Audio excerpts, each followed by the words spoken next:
नमस्कार, मी Shruti. Cook with ग्रॅनीमध्ये आपणा सर्वांचं मनापासून स्वागत. आज आपण आल्याची पेस्ट कशी करायची ते बघूया.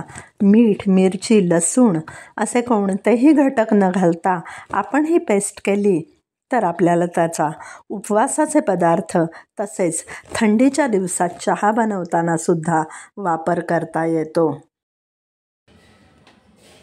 आल्याची पेस्ट बनवताना तुम्ही पहा, मी इथे पावशेर आलं घेतलेलं आहे आणि ह्या आल्यामध्ये तुम्हाला भरपूर माती दिसते, त्यामुळे ते जमिनीत उगवतं कारण त्यामुळे आपण ते आता स्वच्छ पाण्यामध्ये धुवून घेणार आहोत. मी स्वच्छ पाणी घेतलेले आहे एका भांड्यामध्ये आणि आता ह्या आल्याचे थोडे तुकडे करणार आहे आणि ते स्वच्छ पाण्याने धुवून घेणार आहे.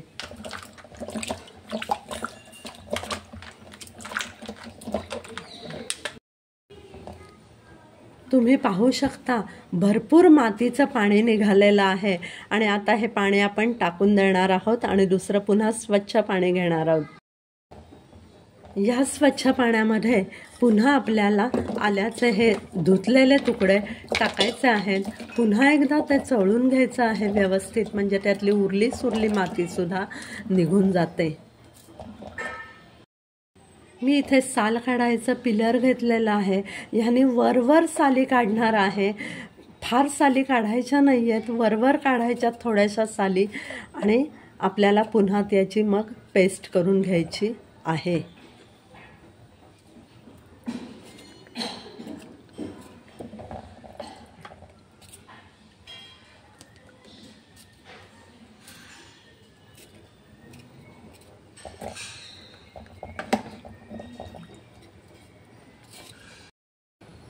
तुम्हाला दिसत असेल साली काढल्यावर पुन्हा एवढा कचरा आणि थोडंसं मातीचं पाणी त्याच्यामध्ये निघालेलं आहे आणि हे आता स्वच्छ झालेले आलं मी बाजूला काढलेलं आहे.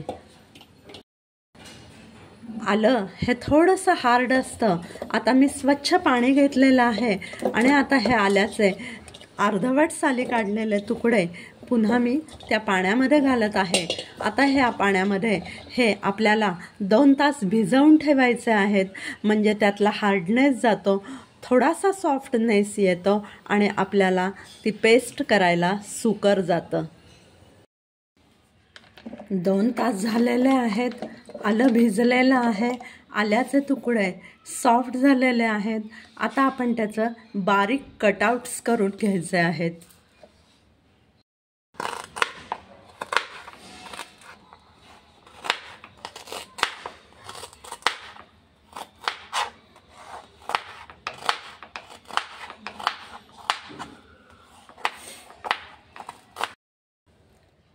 आपलं सगळं आलं बारीक कापून झालेलं आहे सुरीने आणि आता आपण ते मिक्सरच्या भांड्यामध्ये घेऊन त्याची पेस्ट करणार आहोत.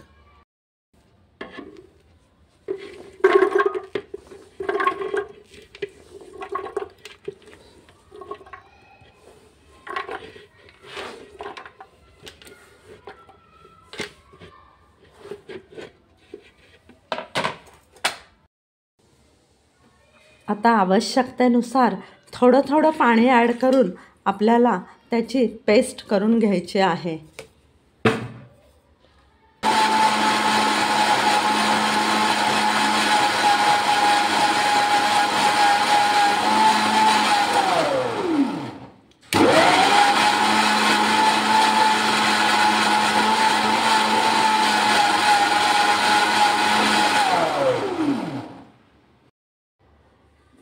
अतिशय सुंदर वास आलेला आहे. आता तुम्ही पाहू शकाल